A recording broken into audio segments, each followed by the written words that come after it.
Bien, ahora pasaremos a ver lo que es la caída libre. La caída libre sería una combinación tanto del MRU como del MRV. ¿Por qué? Porque vamos a tener el MRU presente cuando seguimos con el ejemplo de una esferita. Cuando esta esfera sea lanzada horizontalmente va a tener una velocidad en el eje X. Supongamos que es una velocidad de 6 metros por segundo. Entonces, con respecto a esa velocidad en el eje X, esta pelotita va a recorrer una distancia que sería igual a la velocidad en el eje X por el tiempo que esta pelotita pasa en el aire, ¿no? Hasta que llegue al suelo.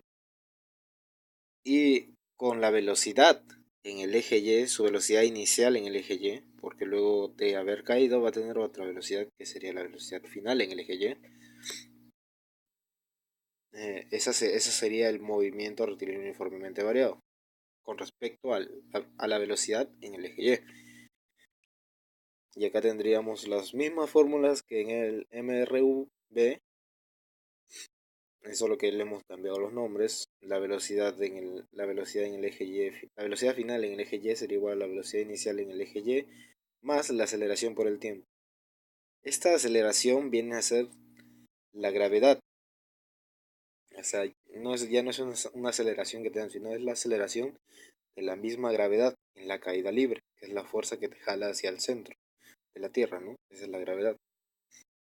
Entonces, la gravedad, para los problemas didácticos se suelen usar dos valores de la gravedad, o 9,8 metros por segundo al cuadrado o 10 metros por segundo al cuadrado. Siguen siendo las mismas fórmulas que en el MRV, solo que ahora en vez de distancia tú no vas a recorrer una distancia, vas a recorrer una altura, ¿no? La altura sería igual a la velocidad inicial en el eje Y más un medio de la aceleración por el tiempo al cuadrado. La velocidad final en el eje Y al cuadrado es igual a la velocidad inicial en el eje Y al inicio, más dos veces la aceleración que viene a ser la gravedad por la altura. La altura recorrida será igual a la suma de la velocidad inicial más la velocidad final sobre 2 por el tiempo que ha estado en el aire.